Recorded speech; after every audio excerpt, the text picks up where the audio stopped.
Tragic here, and this is the Let's Play for Ancient Terrible Things. Check out the rules primer and check out the review, which is at the end. And yeah, well, this is it. Now, as I said in my previous video, there was this big screw up with the way I was trying to make this video, so it's all a bit messy. That's why I've got these, you know, post intros and outros.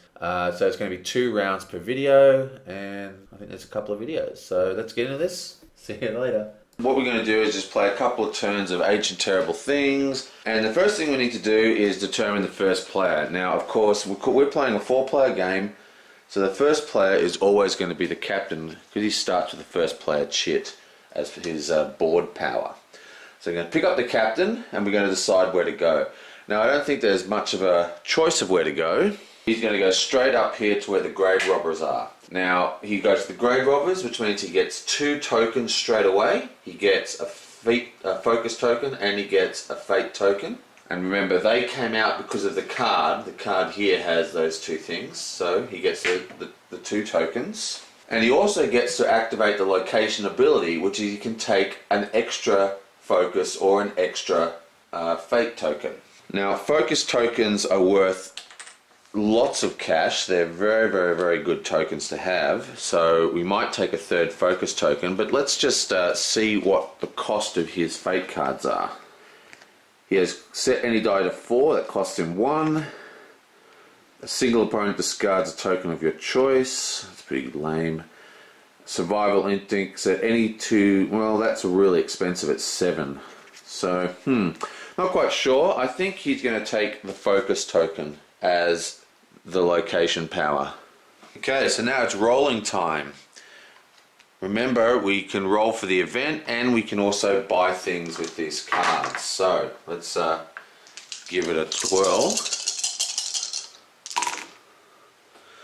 Okay, so we have 6 and a 6 and a 5.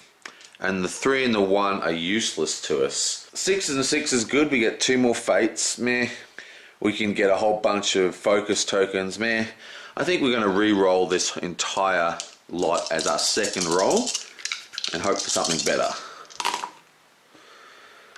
Okay, so, wow, look at this. We've got a 1, 2, 3, 4, 5, which means we can get a nice juicy 5 gold. So let's have a look at what's on offer. There's a couple of really good ones on offer. There's 2 really cool cards here, and I don't know which one to get. The first one is this one. This is the hard cash. This means that every item costs 1 less.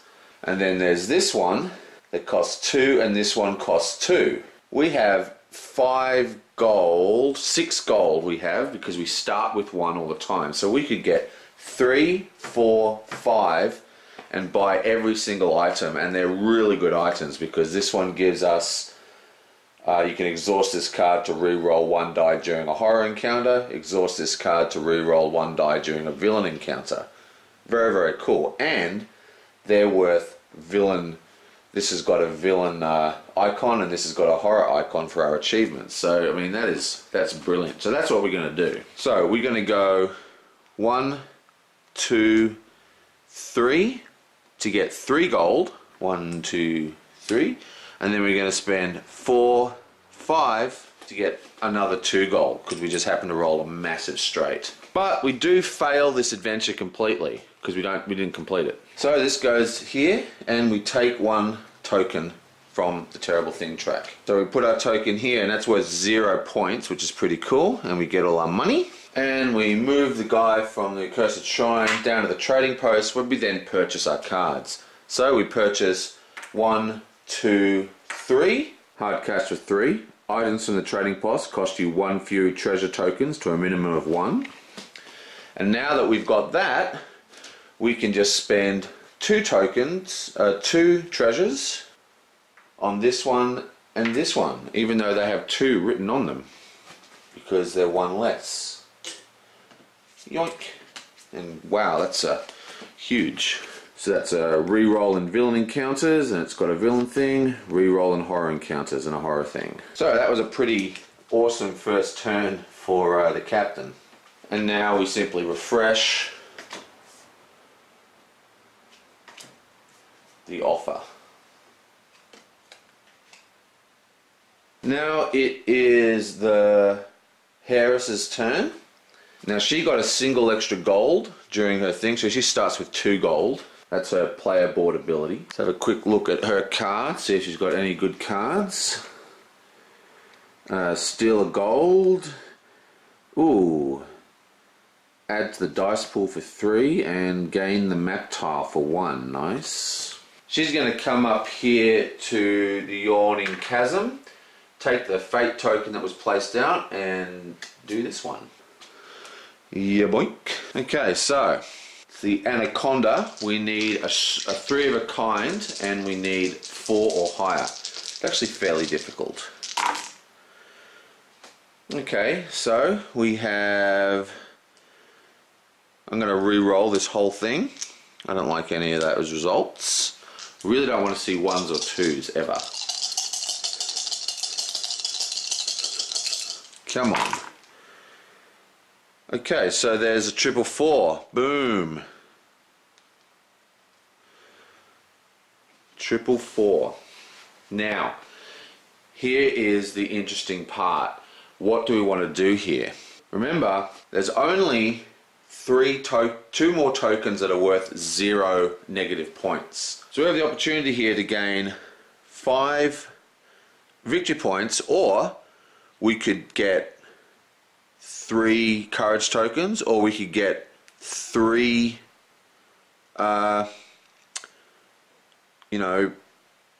fate tokens.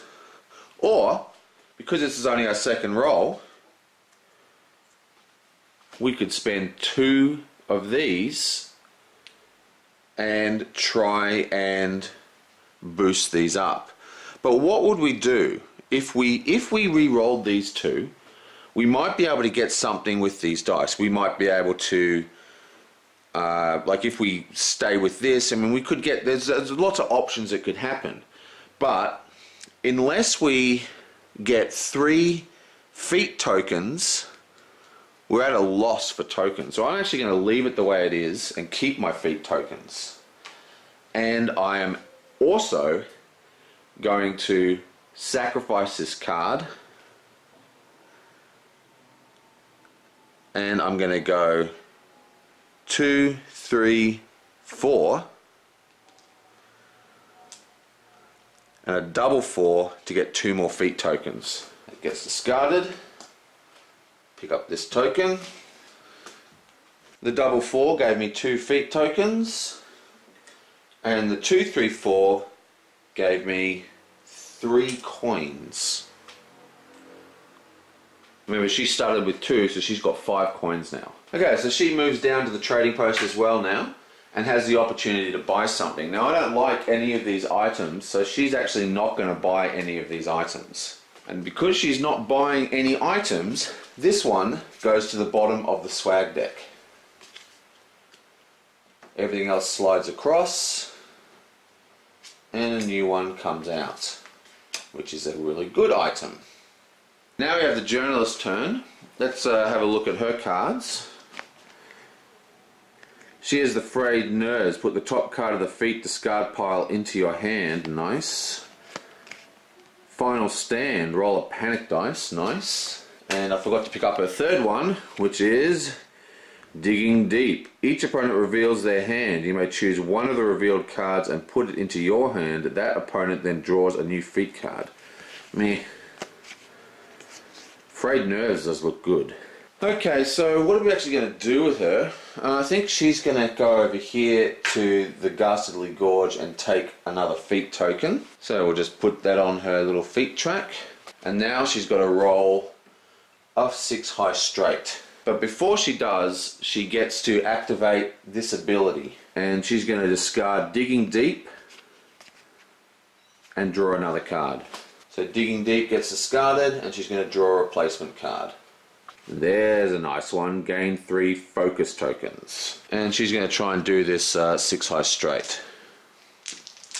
Okay, so let's see how she goes.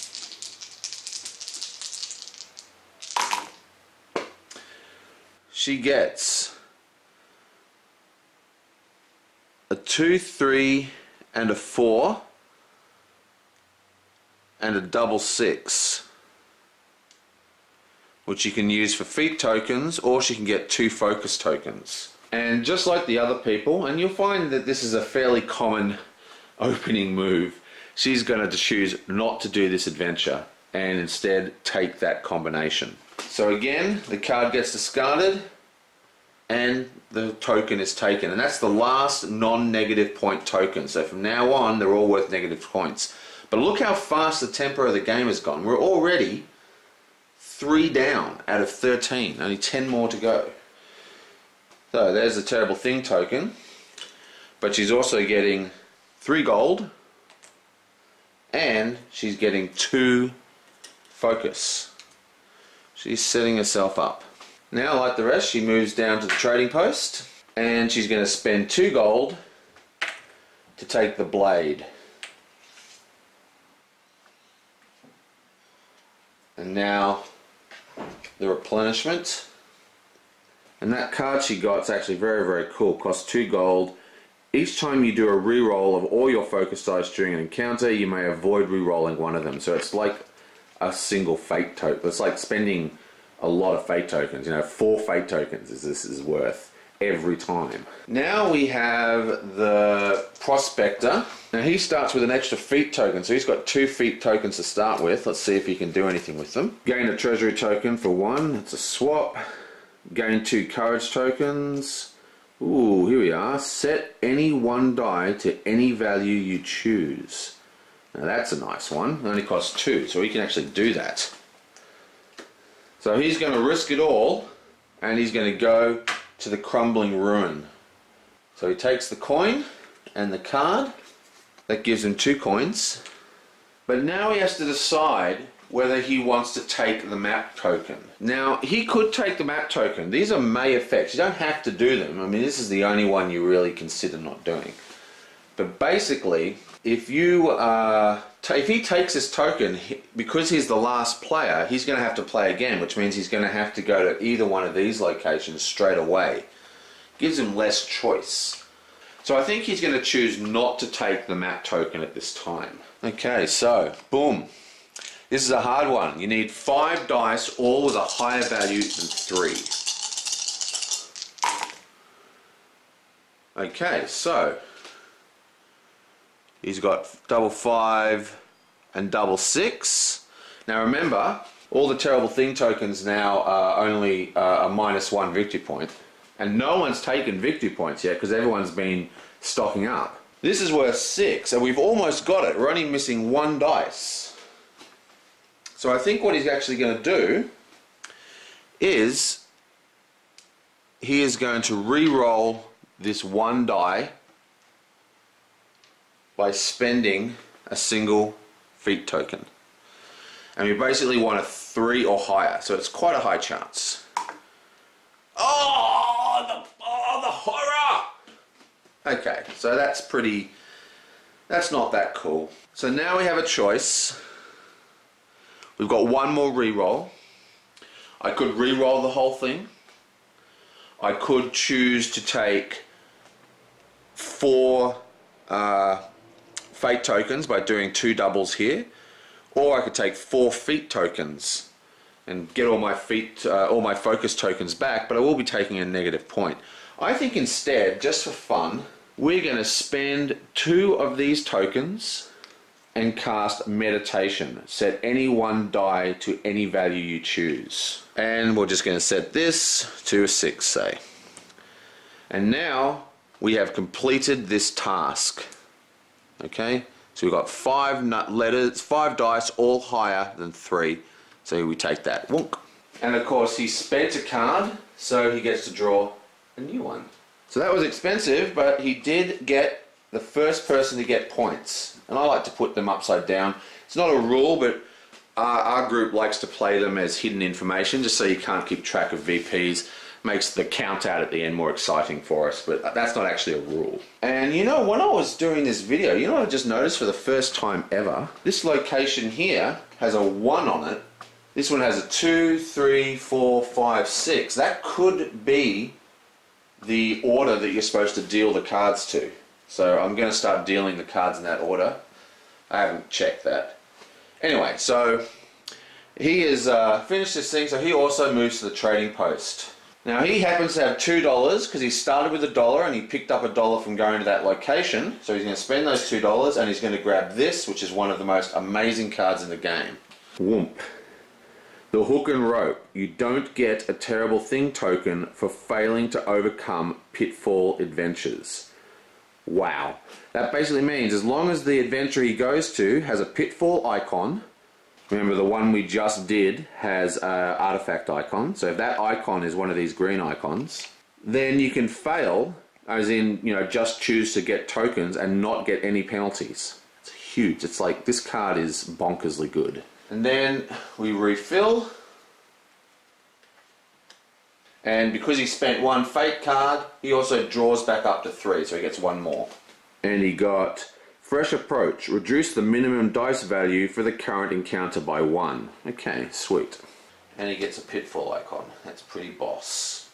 Okay, it's now the end of the first round, so everyone slunk slides across. And the person who has the map, who in this case is still the captain because no one activated the Crumbling Ruin, goes first. So he's in first position still. So he has 2 to go to. They're both fairly difficult. And he's going to choose to go to this Sinister Chateau. So as always, he picks up the token and he gets to access this card.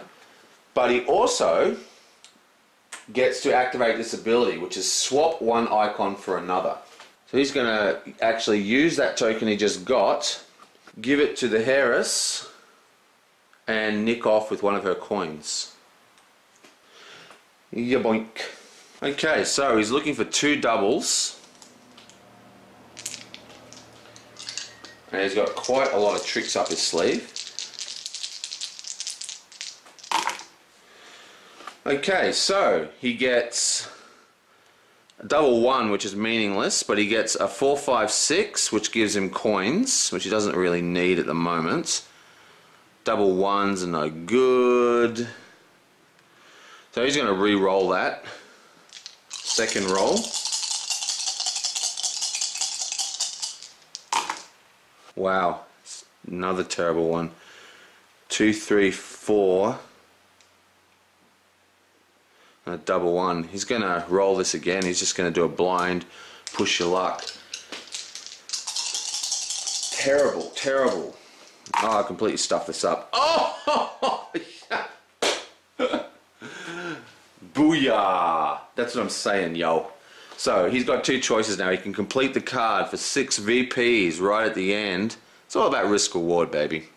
Or he could spend doubles on here and he could get, you know, 4 focused fate tokens, or you get 4 fate tokens, or 2 fate tokens, and 2 of these tokens, or you get 3 of these tokens, and 1 of these tokens, blah blah blah, but he's going to actually take the card.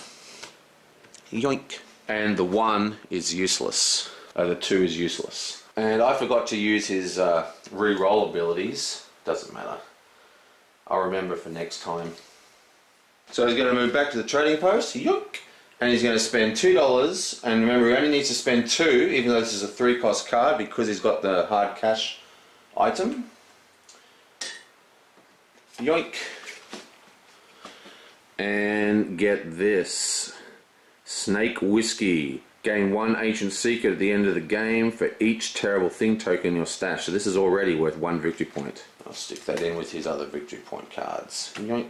And then the offer refreshes. So these 2 move over. The next one comes out. And that's his turn. Okay, so there's not a lot of choice here. There's only 1 space the heiress can go. Boom. The Rusted Gun Sloop. There's no other locations. You can only travel to locations that have cards. So she gets that feat token. Wow. And she has to play this card. Yoink. Okay, so this is worth 5 VPs, so this is not a dodgy card. Okay, so she's going to roll for this one. Yoink. She gets a 4, 5, 6, which beats the card, and she gets a 3 and a 2, which doesn't really help her too much. Now she does have a whole bunch of feat tokens. She's got a whole heap of them, focus tokens. So she could re-roll these dice, but what would be the point?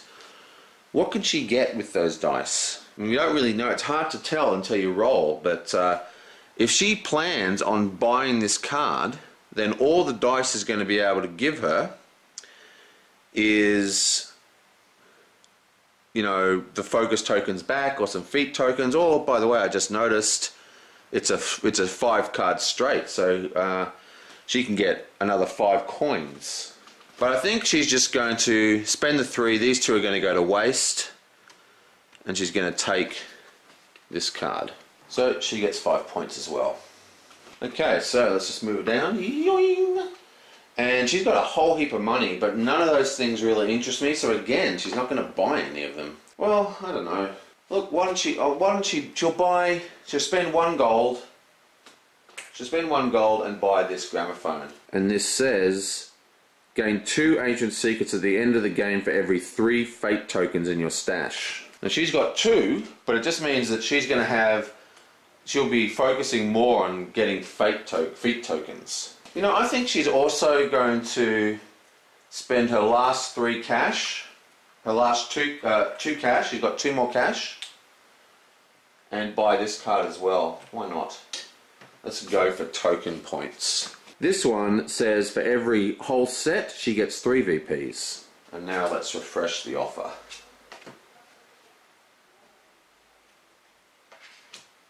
Oh, the utility belt. Damn you! So she's going to try and stock up on tokens. Now it is the journalist's turn, and as you can see, there are no longer any locations free. So they all need to be dealt out again, and I'm going to use my newfound knowledge and deal them in order. 1, 2, 3, 4, 5, 6. Bang! And now we're onto the green deck. So I'll just place these tokens. Gets a courage token, gets a coin, gets a coin, gets a focus, gets a focus, gets a feat. Now where's she going to go? That's the question. Well, I think again, the obvious choice, she's going to come up to the accursed shrine and she's going to take one of these. She's going to take the card and she's going to use the location power to take a feat token. So she gets a feat token and she gets another courage token. That brings her up to 3 because remember she started with an extra one because of her ability. Okay, so now it's her turn to do something. And this is a very easy one. You just need 4 dice, all higher than 1. So any roll wins. Oh no, you need a 4 of a kind. Tried to trick ya. If they had the plus sign, it would be. So that's 4 of a kind. It's quite hard to do. But before she does that, she's going to spend 1 token for frayed nerves, which allows her to pick a card up out of the discard pile. Put the top card of the discard pile into your hand. So she's going to take meditation. So it gives her that back into her hand. Right, so now that she's got that new card, let's try and roll for this. Come on, we need 4 of a kind, which is very hard to do. Boom! And look at this. 1, 2, 3. So we almost get it. So we've got a 3 of a kind, 3 4s.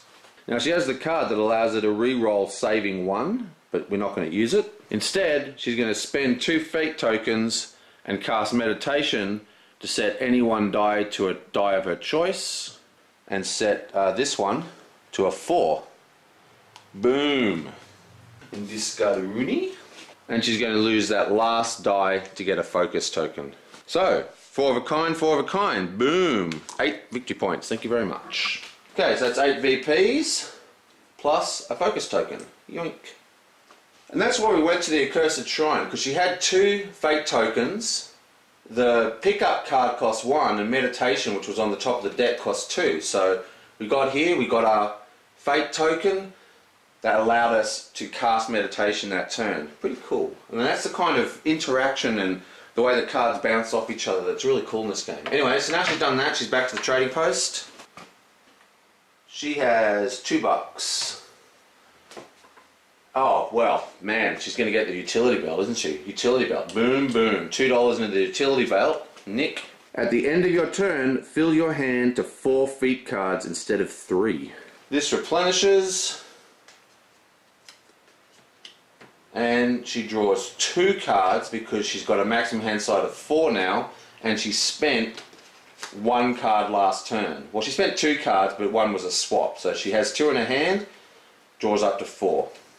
Okay, so now it is the prospector again, and he's going to go here to this location and take this coin. Yeah, boink. And he's going to activate this ability of the tile and take the map token, which makes him first player, which means he's going to get 2 turns in a row because he's the last player. It's the end of the round. Everyone else is in the trading post. Anyway, so he's going for this one, which isn't that hard. He just needs to get any 5 dice, 5 or higher. It's not easy, but it's not too hard. He has precious few tokens because he got a fate. He actually won the victory point card on his first roll. Boom! Wow, look at this. 2, 3, 4, 5, 6. Another 5 straight. Wow, that's insanity. So he could take 3 fate tokens, or he could take 3 coins and 2. Yeah, that's what he's going to do. He's going to go 2, 3, 4, take 3 coins, and he's going to take 2 focus tokens and prepare himself for the next turn. Oh, I don't know, because he's got no tricks. He's got. And this is why it's very, very hard to be that first player, that player who doesn't, like, the better you do, the less tokens you get. So he's got no tokens, he's got no reroll tokens, no fate tokens, so he's in a hard place. So if I'm rolling for tokens here, that's a good roll for tokens. I get 3 gold and I get 2 focus, but, you know, I think I'm gonna risk it. Come on, nothing ventured, nothing gained. This is a dice game. Come on, it's all about the risk. Come on, go! There we are. That's how it's done. 1, 2, 3, 4, 5, 5, 6, 6, and a 4 gets him a focus token. So we've got a lot of options here. We can complete the card for 7 whole VPs, which is huge, or we can take 5 focus tokens, or we can take, you know, we can take 4 fate tokens. We've got a straight. We've got a 6 high straight as well. So you got 6 high straight and then 3 focus. There's a lot of stuff we can do here, but I just can't say no to 7 VPs. I'm taking 7 VPs and a focus token. So that's 7 VPs and a focus. Okay, so he just goes down into here, and we have the opportunity to buy something, and he only has $1, so there's not a lot of choice here. He does have the matchbook, which he can buy, but nah, he doesn't really want it, so he's not going to buy anything. So this is going to go on the bottom of the encounter deck, and the rest of the offer is going to slide over, and a new card's going to come out. And he's got 3 cards in hand, so he doesn't draw any. Right, so that is technically the end of 2 rounds, which I said I was going to do, but I want to keep playing, so I'm going to play another round. Okay, well that's the end of the first 2 rounds. Ancient Terrible Things, pretty cool game, lots of dice throwing, and well, I'll see you guys next time. Bye.